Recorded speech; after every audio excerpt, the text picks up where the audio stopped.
Hey everyone, this is Vanya, you're watching my channel, and today we are diving into this.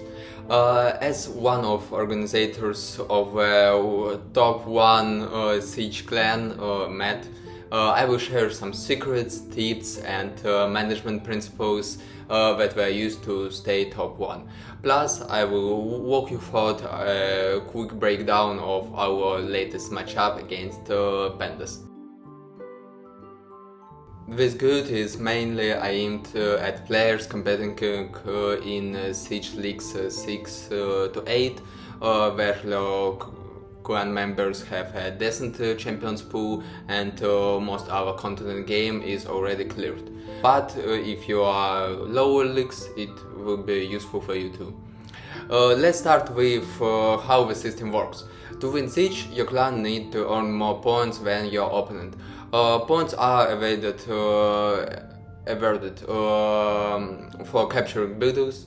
Here's how many each is worth. If both teams end up with same amount of points, the game checks who has more defenses remaining. It used to go by the number of defeated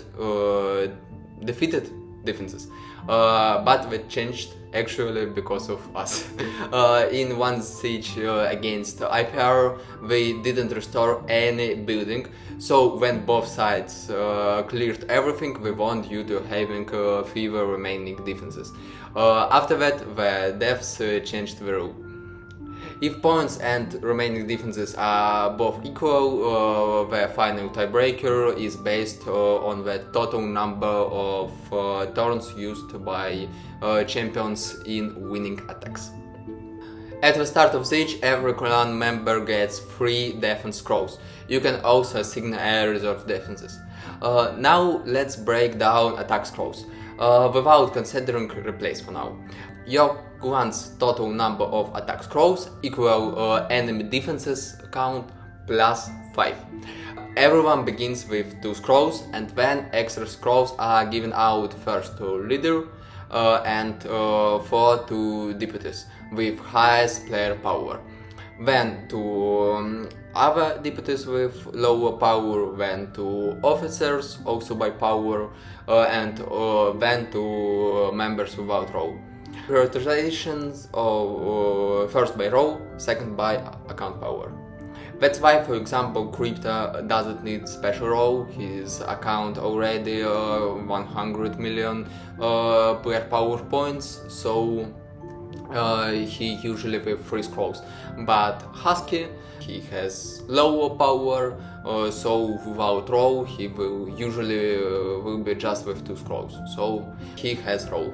Now let's talk about how we count scroll usage.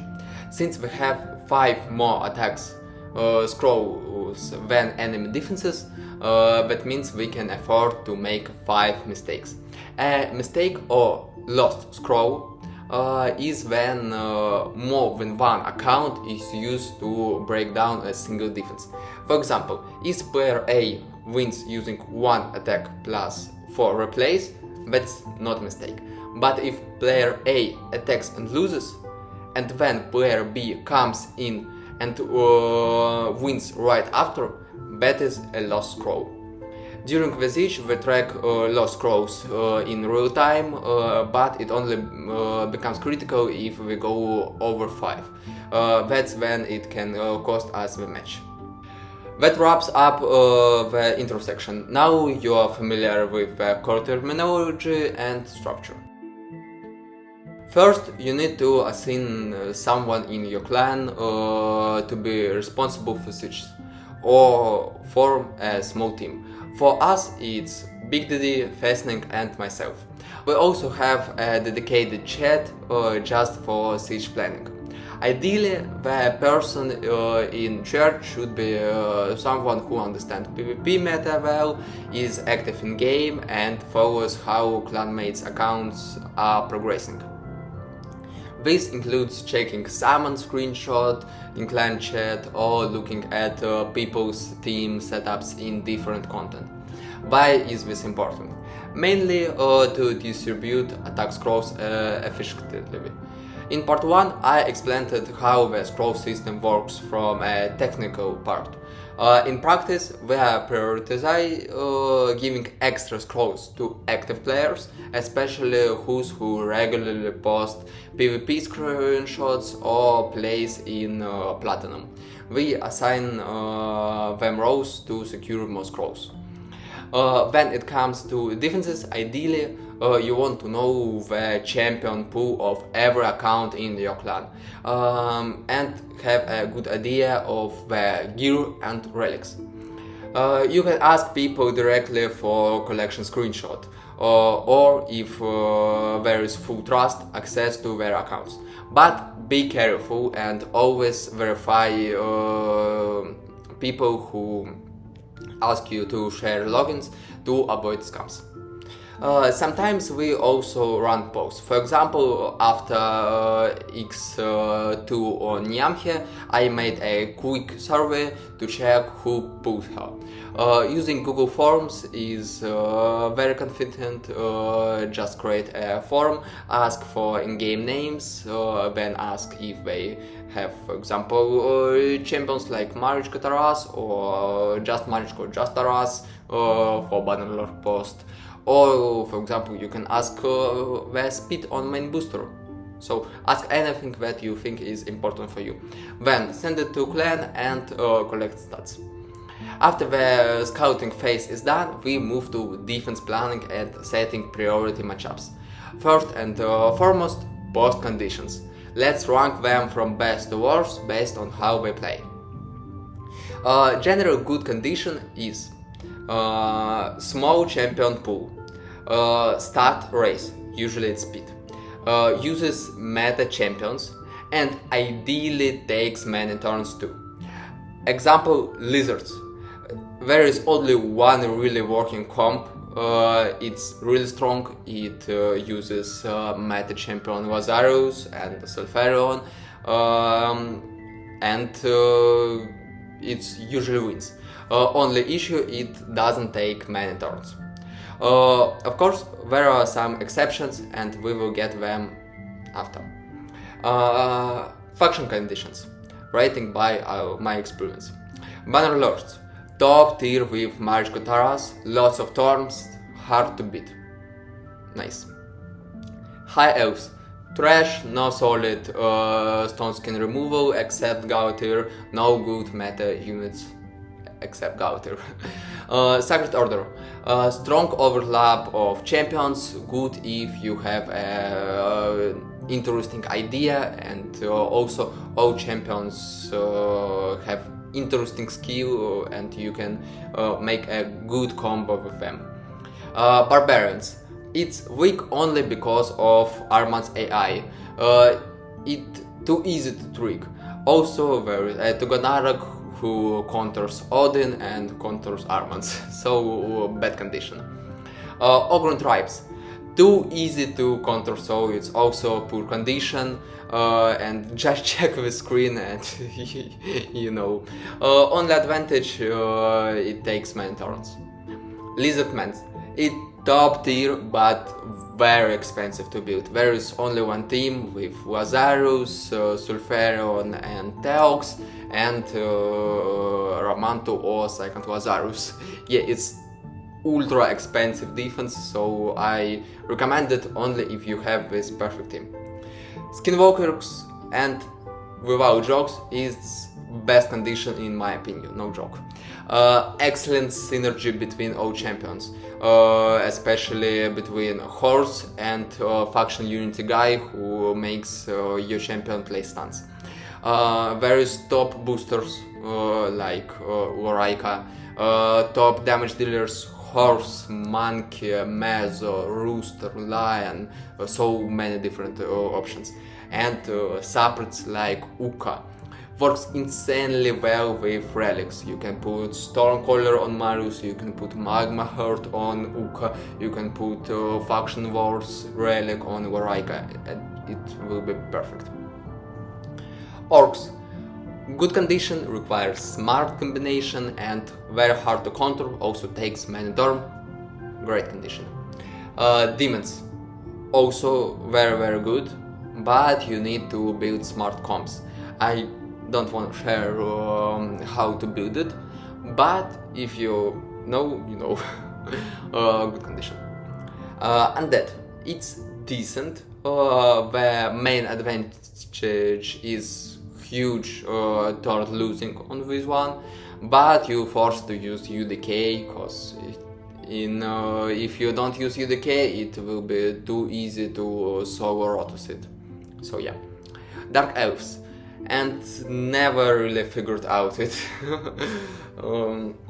Fights always are tough, and other clan leaders said the same, that they don't know is it good or bad, so I don't know too. If you have something better, put something better. If you have only bad conditions, use Dark Elves. Yeah. Renegades. All champions control each other. Offense has too big advantage, so it's bad condition. Cause Narcissus too easy to control. Ancora, also Hegemon too easy to control with Calvalax. Fast Creeks also easy control Calvalax. So for me it's a bad condition. Dwarves, similar to orcs, great if you have right pool and good idea. Shadowkin, average for me. Usually it's just a speed race, and sometimes you can win with it. Seven Watchers, absolutely top tier, one of the best, but only one issue: you need to have Crow and ideally Nyamhi now, but Crow of course is the main champion. It's best possible condition, but for Crows it can win usually. Also it requires many turns, usually about 30 to 50 turns to this. It's great condition. Okay, now for faction conditions. Bannerlords, Hives, Sacred Order, Barbarians. It's good condition, cause still not a big pool of meta champions in this. Usually takes many turns, cause still no good Stone Skin Reaper in these four factions. So yeah, it's decent one. Ogrins, Lizards, Skinwalkers, Orcs. Surprisingly, it's good variety, and you can build a very smart comp. Just you need to know that don't make your full team based on HP burns, cause in these four factions there is Ashnar who fully controls, but you still can use Gizmak. Demons, Undead, Dark Elves, Renegades. It's bad condition, too much meta champions, and only one good thing: it takes many turns to deal with it. Dwarf, Shadowkin, Silver. Too many strong champions available, and it makes it hard to defend, but can work in lower leagues.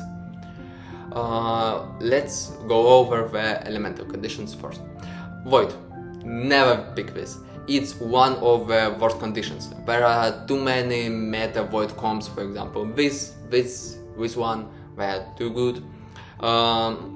Unless your clan not in high league and one of your players have Marichka, Sifi, 2 or 1 Taras, and low league, and then it can be good, but for others, especially for 6-8 leagues, it's ultra bad. Magic or blue, it's average condition, there are enough meta champions to make solid defenses. Force, it's similar to blue. Also it works in different leagues. In high leagues you have suppers like Theodosia, Galadir, and damage dealers like Ambrose, Rooster. In lower league you still have champions like UDK, like Harima, like Pythion, and still Ambrose, so good condition for all leagues.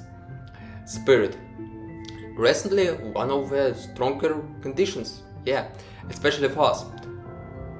Thanks to Grixia and Fabian.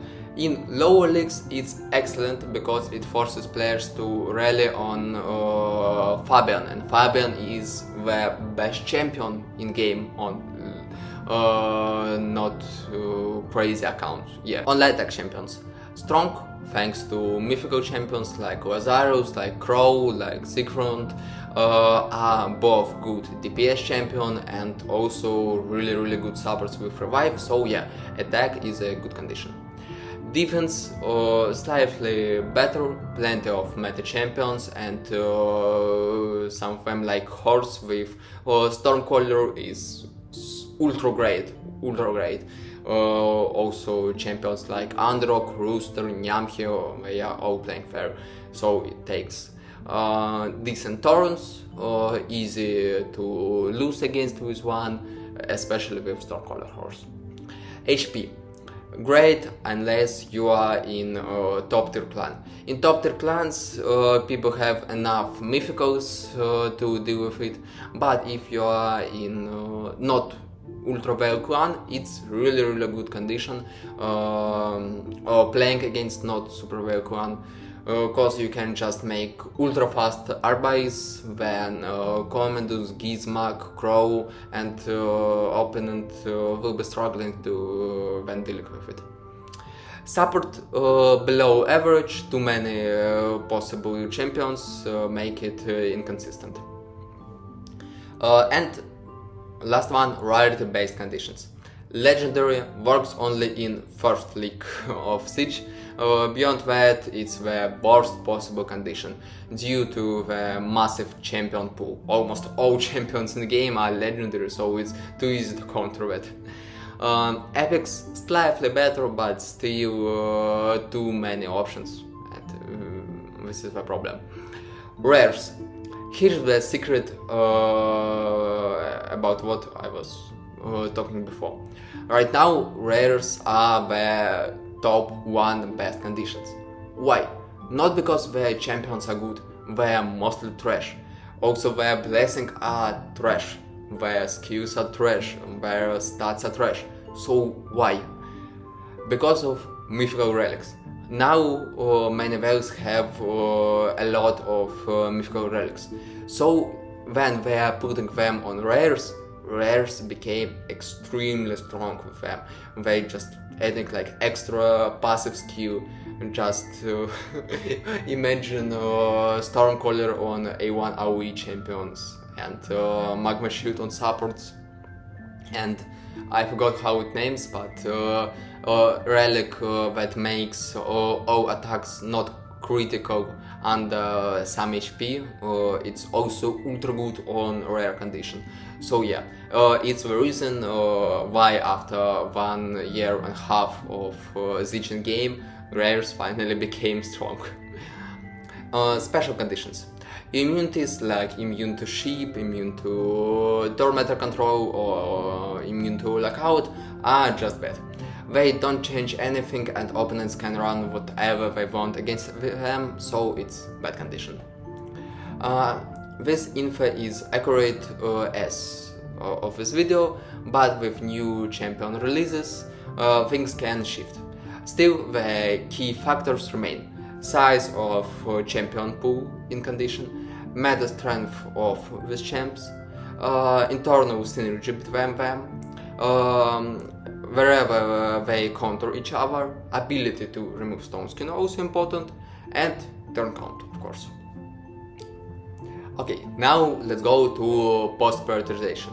Let's now discuss which posts are meta most. And yeah, here is year 2. Top 3 priority posts are 16, 17 and 18. These lead directly to mana shrines, which gives tons of points. Next best is post 2 and post 3. They open the map and give flexibility. Post 5 less important, it does not lock anything, and it is the longest road to main building. Post 14 also important, as it unlocks the shortest path to the stronghold. Post 1 and 4 are tricky ones. They are usually cleared last and can be easily skipped if the defense inside is too strong. But if both clans go for full clears, they can become trap zones. Building priorities. I won't go into every trap and bonus in detail, but here are key points. Stronghold, most important building. Right now we strongly recommend placing damage reflection as condition here, and only it. Put your strongest team inside it, with third slot being the toughest one and first slot the weakest one. Next priority, defense tower 5, and sometimes defense tower 3 too. These are often on the way to the stronghold, so they spread their buffs on it. After that, magic tower 4. It also gives a small buff to stronghold, which hurts weaker clans a lot. A top free-to-play clan leader even shared a tip: break this first before tackling the castle. The rest of buildings are equally disposable. Just break them without worrying too much. For small clans, remove buffs from magic towers first to make progress easier. Strong accounts shouldn't struggle either way. By points, it's better to clear castle than mana shrines, but sometimes you won't have strong defenses left to guard them. Late in the siege, check how many teams are in defense towers. Clearing 3 normal posts might take fewer less turns than fighting 3-4 defenses in one defense tower. Defense planning and sheet management. Once we know what conditions and posts to prioritize, it's time to assign defenses. We use a big internal spreadsheet managed by Big DD. I can show it for obvious reason, but if you are in charge, make sure your sheet is optimized for easy data input. No duplicate entries after filling names, post IDs and tower names. Here is how we do it. We tried 1 week before siege. First, we assigned players to posts. Then Big DD sent us a draft version. Fesnik and me review it to ensure that post team don't conflict with building defenses. Once we approve it, DD shares a near final version. Then, as the annoying perfectionist, I'm tweak it until I am fully satisfied with this. We sent the spreadsheet to the clan and at the weekend before siege, and assign people to upgrade or repair specific towers. Important note: we don't repair everything, there is no point. 1 extra defense means 2 chances for the enemy. We usually just pick stronghold and defense tower 5. Maybe add few extra if conditions are rough and we aim for full map clear. Final adjustments and tech notes. Players check their assignments and sometimes suggest tweaks like new champion pool or relic that improve a comp, or if push champions are now needed in their tower defenses, so the sheet changes again before launch. Don't forget, to get siege reward, every clan member must have at least 1 defense team. We never use traps. They're expensive and pointless. Better invest your florins into actual buildings. For defense comps, the key is to have clear plan. Know what you are trying to counter, add RNG to mess with attack rolls. Yeah. Most gross losses happen on mid-tier accounts and defenses, not the strongest or weakest. It's like horse show. Top defenses get top attackers and usually lose due to offensive advantage. Weak defenses are just easy to beat, but mid-tier defenses face inconsistent attackers and often cause scroll losses. Last technical detail: your defense stats are snapshotted on Tuesday at 9 AM when siege starts. At that exit moment, your account should be in platinum with all gear and builds ready. Once matchmaking starts, you can switch gear back. The game has already saved your setup. But remember, you must reassign defenses, teams from presets. Don't use previous defense page. It doesn't retain presets, so go to actual arena presets and choose defense from. Okay, and finally, offense part. Let's start with internal mat rules that we post every siege. Choose defense that match your account. Don't attack if you are unsure of a win or if the defense is clearly too strong for you. If a clanmate started an attack and lost, do not interfere him. Let them finish their scrolls first before jumping in. Before fighting, make sure your champions are geared. Check the turn order in Classic Arena to verify your speed and HP tuning and gear sets. At the start of the battle, take a screenshot. If possible, try to record fight or be in voice chat with your clanmates. Even if you lose, collect info about their sets, relics, presets, everything matters. Use reliable teams, don't gamble on RNG. Never shame or laugh at clanmate for losing. Help them figure out how to beat the enemy comp instead. And of course, dominate. Of course, it's impossible to follow these rules 100% of the time. Sometimes your enemy will have an account stronger than anyone in your clan, and you will have take the risk against it. But these are just exceptions. In our clan, everyone screenshots before a fight, and many players record all their attacks, like 60% of the clan. This helps us understand what went wrong and how to adapt. The biggest mistake we see is attacking without checking if someone else already started the fight. As I explained earlier, multiplayer attackers in one lock equal to your scrolls. So jumping in early is far worse than simply losing your own fight. Now let's talk about roads and how to plan your siege progress.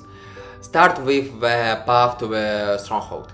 Never go through post 5, it gives you no choice in routing. After that you're forced to go through Defense Tower 1, through post 6 and post 12. And you might hit something brutal there. It's also the longest path on the map. Start from post 2 or 3, whichever has the easier comp. If you see a weak team behind one of them, go with way. Your ideal stronghold path should be something like 2, 8, 10, 15 or 3, 7, 11, 15. But of course adjust based on defenses. In our last siege we went 2, 8, 10, then saw an insanely strong team on post 15, so we detoured through post 14, which forced us to go through Defense Tower 3 under stronghold bonus. Not ideal, but okay. But it let us delay fighting the hardest defense, the one with 9 crows, insane, until after the stronghold bonus disappeared. After Defense Tower 5, pick your next move carefully. If Magic Tower is causing issues with its bonus, take it out. If the bonus there doesn't hurt you, go straight to the stronghold. Important: until the castle is destroyed, attacking any other buildings on the map is strictly forbidden. Once the castle is down, you can finally move on to clearing the rest of the map. If you are a weaker clan, pay attention to magic towers. Assess how dangerous the bonuses are for you. If needed, take them down first. Your main goal now is give as much info as possible. Review the mana shrines and open the map. Go through posts 12 and 6 to uncover more buildings. Once you have scouted the map, begin clearing their structures. During this phase, always track how many scrolls you have lost. If that number goes above 5, it's time to start skipping some fights entirely. It makes no sense to beat two defenses in a tower but fail to break it. If your stronger push already cost you a lot of scrolls, just keep straight to mana shrines and ignore the rest of the map. Now let's talk about how we assign attack scrolls. As a leader, I divide players into two categories. Engagement level in game. Players who are more active and invested in PvP get more scrolls. They are also the ones they ask to spend their scrolls early on stronghold or key posts, and ideally keep one scroll for the final cleanup. Less active or less experienced players are held back for clearing towers or shrines. Their difficulty is lower and there is more choice. And second is account strength. Rate isn't chess, so it's matter how much you spend in that. So stronger accounts are used for hardest matchups, especially stronghold fights or key posts. But we save them until the very end in case something tough remains. If a player has a weak account and shows low activity, I would honestly recommend just kick him from your clan. Yeah. Through the siege, the leaders need to monitor everything. How many scrolls have been lost, which players are attacking what, and what champions from them are used. In our clan, Festnik handles most of this, calling out players, giving them assignment, and even explaining how to beat specific teams. We also monitor the chat constantly, answering questions or pointing players to their targets. Sometimes players ask directly, and Festnik gives quick advice. You also need to keep an eye on fights and offer help if you see someone losing once or twice and doesn't ask anything in chat. In Med, we don't use to voice chats, but if your clan likes to talk, it will be really helpful for coordination. You also need to track how many scrolls the enemy has lost. This lets you estimate their maximum possible points and figure out if you need to focus on wins or turns. Use the same rule. If one player fails and second player wins, that's a lost scrolls. Even in mana shrines, it's possible to identify who failed and who cleared up, so be cautious. Don't press extra buttons. Take Gizmak for example.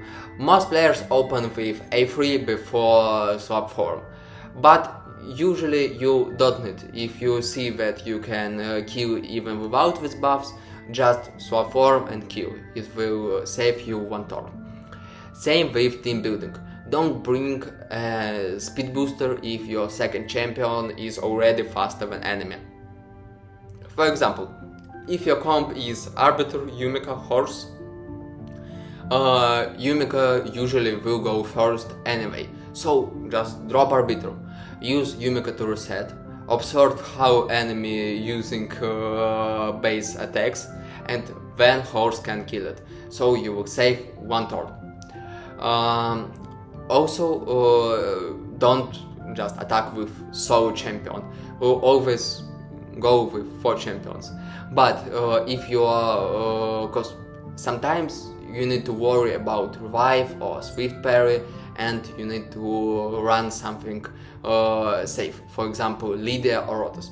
They usually don't do their turns. You will kill even without them. But if some RNG will proc, these champions will help you by their passives or skills. Very important tip. Scout strong defenses first with filler champions. If the enemy team looks dangerous and you have more rebuttals than key champions, just go in and observe. Don't use food. Gear up for PvE champions in different sense and different speed to test the AI. check where presets, relics and builds get maximum information. Then, when you have all information about this team, build your team to a perfect counter and go in. This video turned a bit longer than I expected, but I hope that now none of you have any remaining questions about this. If you still do, feel free to leave them in the comments. I will try to answer anything. Despite all the bugs and technical issue, I personally think that these are amazing piece of clan content. They really require maximum skill and strong organization from everyone involved. So I wish you all victories and lucky crafts. Don't forget to subscribe to my channel, drop a like, and I will see you next time. Bye bye!